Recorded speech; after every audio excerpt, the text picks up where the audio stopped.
नमस्कार बच्चों, कक्षा 12 computer science Uttar Pradesh board. हम लोग इकाई 2 कोर जावा लैंग्वेज का परिचय के अंतर्गत मेथड व कंस्ट्रक्टर का टॉपिक पढ़ने वाले हैं। टॉपिक है मेथड ओवरराइडिंग। मेथड ओवरराइडिंग क्या होता है, ये एक इम्पॉर्टेंट टॉपिक है और इसका संबंध आपका पॉलीमॉर्फिज्म से है। तो आइए जानते हैं क्या होता है जावा में मेथड ओवरराइडिंग। मेथड ओवरराइडिंग को शुरू करने से पहले हमें एक इम्पॉर्टेंट कंसेप्ट को समझना होगा जिसका नाम है इनहेरिटेंस। हालांकि इनहेरिटेंस को हम लोगों को आगे चल करके पढ़ना है, लेकिन उसका चूंकि यहाँ इस्तेमाल होने वाला है, इसलिए हम लोग थोड़ा सा जो है इनहेरिटेंस के बारे में जान लेते हैं और उसके बाद हम लोग मेथड ओवरराइडिंग को भी समझेंगे। इनहेरिटेंस क्या होता है? देखिए, इनहेरिटेंस में होता ये है कि मान लीजिए एक क्लास है। ठीक है, एक क्लास है, उस क्लास का नाम मान लीजिए ए है।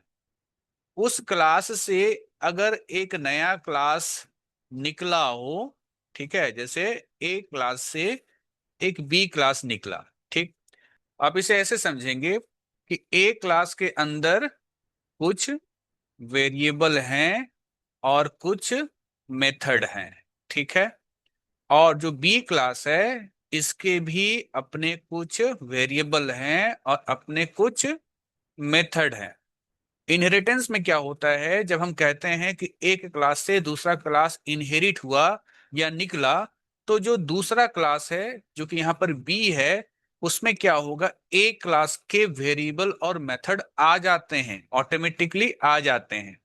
ठीक है, अब यहाँ जो ए क्लास है इसको हम लोग कहते हैं पेरेंट क्लास। ठीक है, और जो क्लास निकला है उसे कहते हैं हम लोग चाइल्ड क्लास।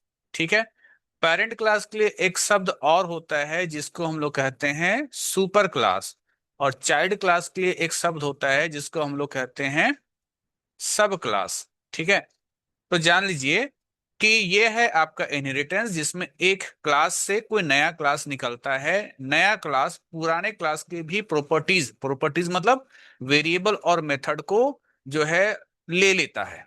ठीक है, ये कंसेप्ट कहलाता है इनहेरिटेंस। ये जो मेथड ओवरराइडिंग है, ये मेथड ओवरराइडिंग का संबंध इसी इनहेरिटेंस से ही है।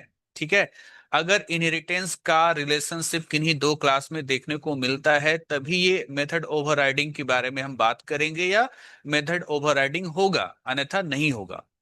अब यहां पर हम पॉइंट्स को बारी बारी से समझते हैं। मेथड ओवरराइडिंग जावा में एक सुविधा है जिसमें हम किसी पेरेंट क्लास के मेथड को चाइल्ड क्लास में दोबारा डिफाइन करते हैं। मान लीजिए पेरेंट क्लास में कोई मेथड है ना, और उसी मेथड को हम दोबारा चाइल्ड क्लास में डिफाइन करते हैं। ये होता है मेथड ओवरराइडिंग। यहां इस बात का ख्याल रखना है कि जब सब क्लास मतलब चाइल्ड क्लास के बारे में कह रहे हैं, जब चाइल्ड क्लास के मेथड का नाम, रिटर्न टाइप और पैरामीटर सुपर यानी पेरेंट क्लास के मेथड के जैसे हो तो कहते हैं कि सब क्लास यानी चाइल्ड क्लास के मेथड ने सुपर क्लास यानी कि पेरेंट क्लास के मेथड को ओवरराइड किया है।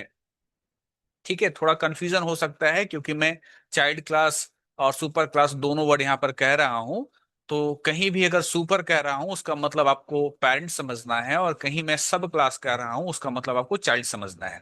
तो यहाँ पर यह कहा जा रहा है कि आपका जो चाइल्ड क्लास है उसमें जो मेथड है उसका नाम, उसका रिटर्न टाइप और पैरामीटर, ठीक है, वैसा ही मेथड अगर आपके पेरेंट क्लास में भी है तो हम लोग यहाँ यह कहेंगे कि चाइल्ड क्लास के मेथड ने, है ना, चाइल्ड क्लास के मेथड ने पेरेंट क्लास के मेथड को ओवरराइड किया है। ठीक है, ये बात यहाँ पर समझना है। अब इससे क्या होगा, इसके चलते सब क्लास के मेथड में, सब क्लास मतलब चाइल्ड क्लास, इसके चलते चाइल्ड क्लास के मेथड में अपने जरूरत के अनुसार हमें बदलाव करने की सुविधा मिल जाती है। यानी आपको यह सुविधा मिल जाता है कि आप चाइल्ड क्लास के मेथड में अगर आप चेंजेस करना चाहें तो कर सकते हैं। कुछ और भी बातें हैं, ओवरराइडिंग के नियम यहां पर जान लेते हैं। ओवरराइडिंग कब होगा, किस सिचुएशन में होगा, जब भी चाइल्ड क्लास के मेथड का नाम और पैरामीटर लिस्ट बिल्कुल वही होना चाहिए जो पेरेंट क्लास के हो। ठीक है, पेरेंट क्लास में जो मेथड है उसका नाम, उसका पैरामीटर, है ना, बिल्कुल वैसा ही जो है आपका मेथड का नाम और पैरामीटर लिस्ट चाइल्ड क्लास में भी होने चाहिए। साथ ही साथ मेथड का रिटर्न टाइप भी वही होना चाहिए, यानी दोनों क्लास के अंदर मेथड का नाम, मेथड का पैरामीटर लिस्ट, मेथड का रिटर्न टाइप सब कुछ सेम होना चाहिए। अगला बताया गया है कि स्टैटिक, फाइनल और प्राइवेट मेथड को ओवरराइड नहीं किया जा सकता है। अगर एमसीक्यू में पूछा जाए या 1 मार्क्स में पूछा जाए कि बताइए कौन से मेथड को ओवरराइड नहीं किया जा सकता है, तो आपको बताना है वैसे मेथड जो स्टैटिक हैं या फाइनल हैं या प्राइवेट हैं उनको ओवरराइड किया नहीं जा सकता है। अगला पॉइंट है कि ओवरराइडिंग केवल इनहेरिटेंस में पॉसिबल है, यानी चाइल्ड पेरेंट रिलेशन होना जरूरी है दो क्लास के बीच में, तभी जो है ये मेथड ओवरराइडिंग होगा। इसके अलावा ये जो एट द रेट ओवरराइड लिखा हुआ है इसको कहते हैं एनोटेशन। ठीक है, इसे कहते हैं एनोटेशन। ठीक है, तो इसका इस्तेमाल करना जरूरी तो नहीं, पर अगर इस्तेमाल करें तो अच्छा माना जाता है। ठीक है, जरूरी नहीं है कि आप इसका कोडिंग में इस्तेमाल करें, लेकिन अगर आप ये इस्तेमाल करते हैं तो आपके जावा के कंपाइलर के लिए चीजें काफी आसान हो जाती हैं। इसलिए अच्छा आदत ये होगा कि अगर आप एक मेथड ओवरराइडिंग का प्रोग्राम कर रहे हैं तो जरूरत, जहां जरूरत है, जहां लिखने की आवश्यकता है वहां पर इसे जरूर लिखिए। ठीक है, अब हम लोग एक प्रोग्राम देखेंगे। इस प्रोग्राम में हमने एक क्लास बनाया है, ये हमारा पेरेंट क्लास है। मेरे पेरेंट क्लास का नाम क्या है, ए है। इस ए क्लास के अंदर हम लोगों ने एक मेथड बनाया है सो नाम का। इसका रिटर्न टाइप वॉइड है और ये कोई भी पैरामीटर नहीं ले रहा है। तो बिना पैरामीटर वाला एक सो नाम का मेथड है जिसका रिटर्न टाइप वॉइड है। जब ये मेथड एग्जीक्यूट करेगा, जब ये मेथड जो है रन करेगा, तो ये एक स्टेटमेंट प्रिंट करेगा कि पेरेंट क्लास मेथड। ठीक है, हमने एक स्टेटमेंट लिख दिया है कि जब भी ये मेथड रन करे तो ये चीज प्रिंट करे। ये चीज प्रिंट करेगा तो हम समझ जाएंगे कि पेरेंट क्लास का सो मेथड कॉल हुआ है। ठीक है, अब कोड में बाकी हिस्सा बचा हुआ है, ये अगले स्लाइड में देखिए। अब हम लोग यहाँ पर चाइल्ड क्लास बनाने जा रहे हैं। चाइल्ड क्लास कैसे बनाते हैं, क्योंकि ये इनहेरिटेंस का हिस्सा है। ठीक है, और इनहेरिटेंस हम लोग आगे चल करके पढ़ेंगे भी। ठीक है, तो फिलहाल के लिए कुछ चीजें बस ऐसे ही जो है देख लीजिए। ठीक है, जैसे कि चाइल्ड क्लास बनाते कैसे हैं। सबसे पहले हम लोग क्लास कीवर्ड लिखते हैं, फिर चाइल्ड क्लास का नाम लिखते हैं। मैंने यहाँ पर चाइल्ड क्लास का नाम बी रखा है। उसके बाद एक्सटेंड्स लिखा जाता है। ठीक है, इनहेरिटेंस में ये इस्तेमाल करते हैं एक्सटेंड्स ए। इसका मतलब ये हुआ कि ये जो बी नाम का चाइल्ड क्लास है इसका पेरेंट क्लास कौन है, इसका पेरेंट क्लास ए है। यानी ये ए क्लास को एक्सटेंड करके बी क्लास आपका बना है। फिर इस क्लास के अंदर आप देखिए हमने यहां पर लिखा है annotation at the rate override, और उसके नीचे मैंने लिखा है देखिए सो नाम का मेथड। इसका भी रिटर्न टाइप वॉइड है। ठीक है, ए क्लास के अंदर जो सो मेथड था उसका रिटर्न टाइप भी वॉइड था, और ये जो बी हमारा चाइल्ड क्लास है इसके अंदर भी मेथड का नाम सो है और रिटर्न टाइप वॉइड है, और ये भी कोई पैरामीटर नहीं ले रहा है। यानी दोनों क्लास में सेम फंक्शन है, वहां भी फंक्शन का नाम सो, यहाँ भी फंक्शन का नाम सो। वहां भी फंक्शन का रिटर्न टाइप वॉइड, यहाँ भी फंक्शन का रिटर्न टाइप वॉइड। वहां भी वो कोई पैरामीटर नहीं ले रहा था, यहाँ भी ये कोई पैरामीटर नहीं ले रहा है। लेकिन हम लोग इसको जो है दोबारा से रीडिफाइन कर रहे हैं। रीडिफाइन कर रहे हैं मतलब देखिए हमने इसके अंदर चीजें थोड़ा अलग लिख दी हैं। चाइल्ड क्लास मेथड, यानी जब ये मेथड कॉल होगा तो ये स्टेटमेंट प्रिंट करेगा। तो मेथड ओवरराइडिंग में होता तो यही है कि हम लोग चाइल्ड क्लास में जाकर के उस मेथड के अंदर चीजों को बदल सकते हैं। बदलाव करने की मुझे आवश्यकता है या मुझे बदलाव करने की इच्छा है तो हम बदलाव कर सकते हैं, तो हमने यहाँ पर बदलाव किया। इसके बाद आपका जो है चाइल्ड क्लास यहाँ पर खत्म होता है। यहां से चाइल्ड क्लास का डेफिनेशन शुरू हुआ था और यहां से चाइल्ड क्लास का डेफिनेशन बंद होगा। अब इसके बाद यहां देखिए हमने लिखा है क्लास मेन। ये हम लोग एक और क्लास बना रहे हैं जिसका नाम क्या है, मेन है। इसी क्लास के अंदर हम लोग जो है क्लास का ऑब्जेक्ट बनाएंगे। ठीक है, इस क्लास के अंदर हमने वही लिखा है, public static void main string arcs, यानी मेन मेथड। ठीक है, और मेन मेथड के अंदर देखिए यहां से यहां के बीच में आप देखिए क्या लिखा है मैंने, बी, यानी बी आपका क्या है, चाइल्ड क्लास है। और ओबी, ओबी को हम लोग कहते हैं रेफरेंस। ठीक है, रेफरेंस ऑफ ऑब्जेक्ट। और यहां पर न्यू बी क्या है, देखिए ये बी कंस्ट्रक्टर है, इसके बारे में हम लोग नेक्स्ट चैप्टर में पढ़ेंगे। बी हमारा एक कंस्ट्रक्टर है, कंस्ट्रक्टर भी एक मेथड होता है, तो बी हमारा एक कंस्ट्रक्टर मेथड है। और न्यू ऐसा करके लिखा हुआ है। दरअसल ऐसा लिख करके हम ये कहना चाह रहे हैं कि हम लोग जो है चाइल्ड क्लास का एक ऑब्जेक्ट बना रहे हैं। हम लोग यहाँ पर चाइल्ड क्लास का एक ऑब्जेक्ट बना रहे हैं, और उस ऑब्जेक्ट को रेफर कौन कर रहा है, उस ऑब्जेक्ट को बता कौन रहा है, हमारा ये ओबी। तो ओबी जो हो गया ये रेफरेंस ऑफ ऑब्जेक्ट हो गया, किसी ऑब्जेक्ट को रेफर कर रहा है। कौन सा ऑब्जेक्ट को, जो ऑब्जेक्ट यहाँ पर बनाने के बारे में बात हो रहा है, क्योंकि ऑब्जेक्ट बनाते ही ऐसे हैं, न्यू करके फिर यहाँ पर कंस्ट्रक्टर मेथड ऐसे। अब हम लोग यहाँ पर लिखें अगली लाइन में ओबी डॉट सो। ठीक है, ओबी डॉट सो, यानी सो मेथड को हम लोग क्या करा रहे हैं, कॉल करा रहे हैं। अब आपके पास एक कंफ्यूजन होगा कि कौन सा मेथड कॉल होगा, ये वाला मेथड कॉल होगा कि ये जो मेथड है, सो मेथड है, ये कॉल होगा।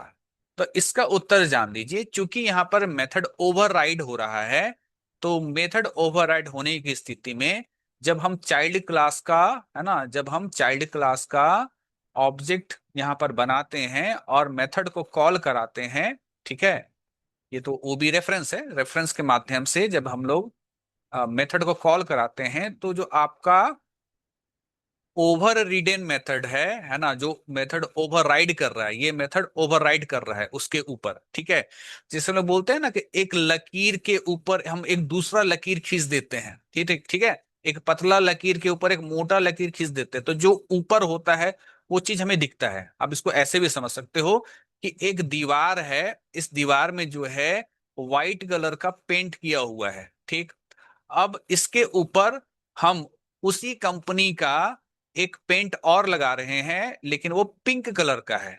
तो जब हम पिंक कलर का जब पेंट उसके ऊपर करेंगे तो क्या कहेंगे, एक तरीके से ओवरलैप, उसके ऊपर एक नया परत चढ़ गया। है तो दोनों पेंट ही, है तो दोनों सेम कंपनी का ही। ठीक है, ऐसा नहीं है कि पेंट की जगह पर हम कोई चूना लगा रहे हो। ठीक है, ऐसा नहीं, यहाँ पर पेंट ही लगा रहे हैं। तो यहाँ पर क्या हो रहा है कि चीजें सेम है।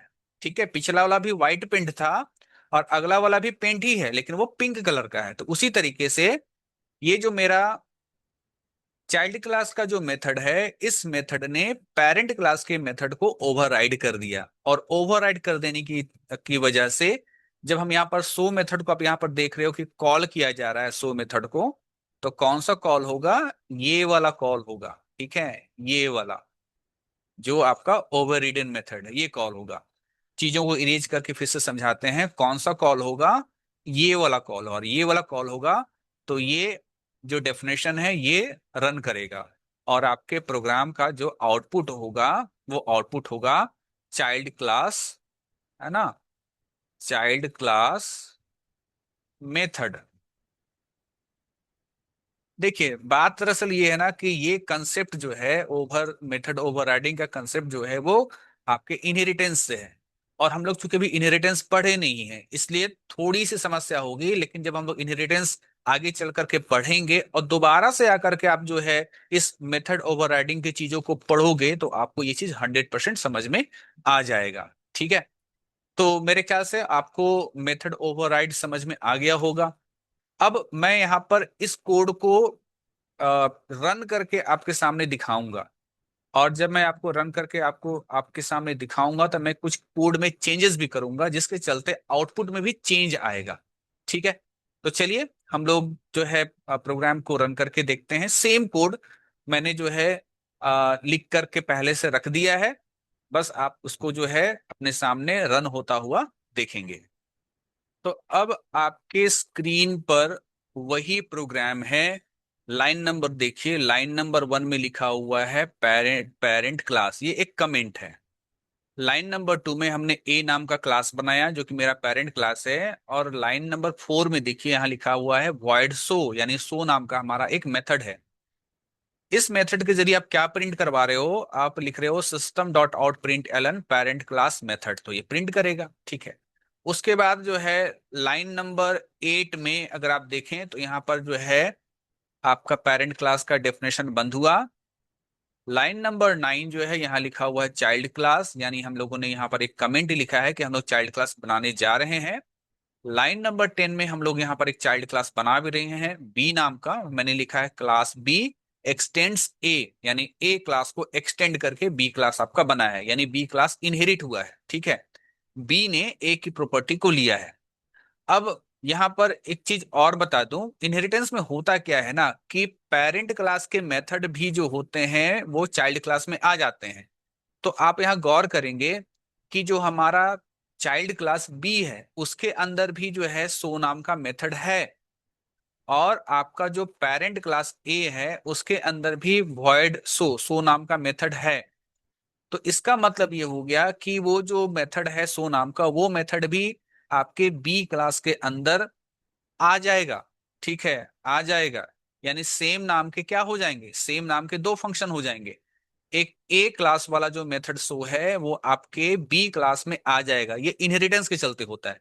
लेकिन चूंकि यहां पर दोनों मेथड सेम है कहने का मतलब दोनों का नाम सेम है, दोनों का रिटर्न टाइप सेम है, दोनों जो है सेम पैरामीटर वाले हैं, कि पहले वाले मतलब कि ए क्लास में जो सो मेथड है उसमें भी कोई पैरामीटर नहीं है, और जो बी क्लास है उसमें भी जो मेथड सो है उसमें भी कोई पैरामीटर नहीं है, तो फंक्शन तो दोनों का दोनों सेम हो गया।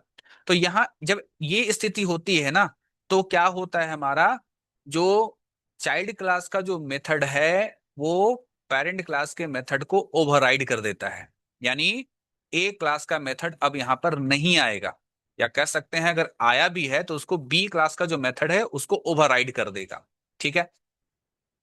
अब हम लोग यहाँ पर देखिए कि जो बी क्लास यानी जो मेरा चाइल्ड क्लास है इसके अंदर जो हमने मेथड बनाया है, जो मेथड है सो नाम का, उसमें हमने यहाँ पर स्टेटमेंट लिखा है system dot out println child class method, ठीक है। यानी जब ये सो मेथड कॉल होगा तो ये प्रिंट करेगा चाइल्ड क्लास मेथड, और अगर ये सो मेथड कॉल होता है तो प्रिंट करेगा पेरेंट क्लास मेथड। अब हम लोग लाइन नंबर 16 में आ जाइए। क्लास मेन, हम लोग एक मेन क्लास बना रहे हैं जिसके अंदर हम लोग जो है मेन मेथड वगैरह बनाएंगे और बाकी काम करेंगे। हमने लाइन नंबर 17 में लिखा है public static void main string arcs, ये आपका मेन मेथड है। और लाइन नंबर 18 यहाँ पर कुछ मैं चेंजेस कर रहा हूँ, वो चेंजेस करके आपको मैं यहाँ पर दिखा रहा हूँ कि हमने यहाँ पर क्या किया है, बी बी मेरा जो है वो चाइल्ड क्लास है, ओबी जो है वो मेरा रेफरेंस है, इक्वल टू न्यू बी, यानी हम लोग यहाँ पर चाइल्ड क्लास का ऑब्जेक्ट बनाने जा रहे हैं और उस ऑब्जेक्ट को हमारा ओबी जो है वो रेफर कर रहा है, बता रहा है, ठीक है। ओबी जो है वो चाइल्ड क्लास के ऑब्जेक्ट को रेफर कर रहा है, बता रहा है। उसके बाद हमने लाइन नंबर 19 में लिखा है ओबी डॉट सो, यानी सो मेथड को कॉल कीजिए। अब यहाँ पर सो मेथड को कॉल करते हैं, तो चूंकि यहाँ पर मेथड ओवरराइड हुआ है तो बी क्लास का जो है ना, बी क्लास का जो मेथड है सो वो कॉल होगा, यानी ये वाला कॉल होगा, और आउटपुट में आपको मिलेगा चाइल्ड क्लास मेथड। इसको चलिए हम लोग कंपाइल और रन करके देखते हैं पहले। जावा सी मेन डॉट जावा, इस तरीके से हम लोग जो है अपने प्रोग्राम को कंपाइल करते हैं, कुछ एरर नहीं। रन कैसे करते हैं, जावा लिख करके फिर जो भी फाइल का नाम होता है वो लिखते हैं। अब जैसे हम इंटर की प्रेस करते हैं यहाँ पर लिखता है चाइल्ड क्लास मेथड, ये स्टेटमेंट प्रिंट हुआ। तो इससे तो प्रूफ हो गया कि कौन सा मेथड कॉल हुआ है, ये ओवर रिडन मेथड क्या हुआ है, कॉल हुआ है। अच्छा, एक चीज और है जो मैं यहाँ पर थोड़ा चेंज करके बता रहा हूँ। मैंने नोट्स में जो स्लाइड में बताया है ना, मैंने जो स्लाइड में बताया है उसमें मैंने यही सेम कोड लिखा, अब यहाँ पर उसमें चेंज कर रहा हूँ। जैसे अगर मैंने यहाँ पर लिखा ए, अब ए तो मेरा पेरेंट क्लास है, हम पेरेंट क्लास का है ना, पेरेंट क्लास का एक रेफरेंस बना रहे हैं ए बी, ठीक है।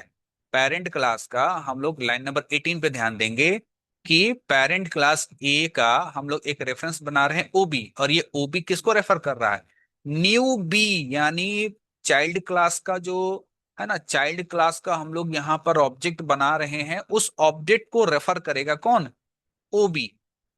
और यहां अगर आप ऐसा करते हैं और प्रोग्राम को रन कराते हैं तो क्या होता है, देखते हैं कौन सा शो मेथड कॉल करेगा। तो आइए हम लोग इसको जो है फिर से कंपाइल कराते हैं और फिर से हम लोग इसको रन कराते हैं। तो आउटपुट में कोई चेंज नहीं हुआ, अभी भी लिखता है चाइल्ड क्लास मेथड। तो जान लीजिए कि इस प्रकार से अगर आप कोड में चेंज करते हैं, अगर आप बी क्लास, है ना, बी क्लास का रेफरेंस और बी क्लास का ऑब्जेक्ट बनाते हैं, ठीक है, तो भी आपका ओवर रिडन जो मेथड है ना, चाइल्ड क्लास का मेथड है, वही कॉल होगा। और अगर आप पेरेंट क्लास का रेफरेंस बनाते हैं और साथ ही साथ जो है हम लोग चाइल्ड क्लास का ऑब्जेक्ट बनाते हैं, तो भी हमारा जो है यहाँ पर क्या होगा, ओवर रिडन जो आपका मेथड है, यानी चाइल्ड क्लास का जो मेथड है वही कॉल होगा। लेकिन अगर आप ऐसा करते हैं, क्या, देखिए, अगर आप ऐसा करते हैं कि ए क्लास के रेफरेंस से ए क्लास का ऑब्जेक्ट बना रहे हैं, ए क्लास के रेफरेंस से ए क्लास का ऑब्जेक्ट बना रहे हैं और तब सो मेथड को कॉल करा रहे हैं, तो वैसे स्थिति में ये ए क्लास का जो सो मेथड है ये कॉल होगा। ठीक है, तो देखो ये जो कंसेप्ट बता रही है, कंसेप्ट काफी टेढ़ा है, ठीक है, काफी ध्यान से चीजों को आपको देखना है, समझना है, मेरी बातों को देखना है। और स्लाइड में जो मैंने लिखा है, बताया है, उन्हीं उन्हीं चीजों को आपको एग्जाम में लिखना है। तो इस प्रोग्राम को हम दोबारा से तीसरी बार हम लोग इसको पहले कंपाइल कराते हैं, उसके बाद हम लोग इसको रन कराते हैं और आउटपुट देखते हैं। तो देखिए आउटपुट में क्या लिखा हुआ रहा है, पेरेंट क्लास मेथड। ठीक है, पेरेंट क्लास मेथड, इसका मतलब कि इस बार जो है पेरेंट क्लास का जो सो मेथड है ये कॉल हुआ है, ओवर रिडन मेथड कॉल नहीं हुआ। जो मेथड ओवरराइड हुआ है वो कॉल नहीं हुआ, ये हुआ। ऐसा इसलिए क्योंकि यहाँ पर हम लोग जो है ए क्लास का रेफरेंस भी बना रहे हैं और ए क्लास का ऑब्जेक्ट भी बना रहे हैं। तो मेरे ख्याल से चीजें आपको समझ में आ गई होंगी। ठीक है, और थोड़ा बहुत भी अगर आपको कंफ्यूजन है, वो कंफ्यूजन आपको दूर होगा जब हम लोग थोड़ा सा इनहेरिटेंस भी जाकर के पढ़ लेंगे। ठीक है, तो मेरे ख्याल से आपको ये कंसेप्ट समझ में आ गया होगा। तो ये था आपका मेथड ओवरराइडिंग, काफी इंपॉर्टेंट ये कंसेप्ट है एग्जाम पॉइंट ऑफ व्यू से, इसे मैं एक इंपॉर्टेंट क्वेश्चन मान करके चलूंगा। और कोई बड़ी बात नहीं है, इसके डेफिनेशंस याद कर लीजिए। और प्रोग्राम भी आसान है, प्रोग्राम भी आपका भारी नहीं है। हाँ, हो सकता है कि अभी कुछ पॉइंट्स में आप थोड़े से कंफ्यूज होंगे, तो कंफ्यूजन दूर करने का दो ही तरीका है। पहला तो तरीका है कि इस वीडियो को एक नहीं 2 बार देखिए, ठीक है, ध्यान से देखिए, इत्मीनान से देखिए, बिना स्किप किए हुए देखिए। और दूसरा, जब हम लोग इनहेरिटेंस पढ़ लेंगे तो उसके बाद दोबारा से आकर के इन्हीं लेक्चर्स को अगर आप देखते हैं तो सबको समझ में आ जाएगा। ठीक है, तो आ, इस वीडियो सीरीज का, है ना, या कह सकते हैं पूरा प्लेलिस्ट अगर आप जो है देखना चाहते हैं, तो इस वीडियो के अंत में अभी आपको नजर आ रहा होगा इस पूरे सीरीज का प्लेलिस्ट। ठीक है, तो उस प्लेलिस्ट में जाइए, वहां पर सीरियल वाइज जो है लेक्चर्स को देखना शुरू कीजिए। रैंडमली कहीं से भी कोई लेक्चर उठा करके देखना मत शुरू कीजिए, है ना। सीरियल वाइज देखिए, लेक्चर नंबर 1 देखिए, 2 देखिए, 3 देखिए, यही सही तरीका है चीजों को समझने का। तो बच्चों, कैसा लगा आपको ये लेक्चर? लेक्चर पसंद आने पर जो है आप इस वीडियो को लाइक जरूर कीजिए, कमेंट कीजिए और अपने दोस्तों के बीच शेयर जरूर कीजिए। मिलते हैं अगली वीडियो में, तब तक के लिए धन्यवाद।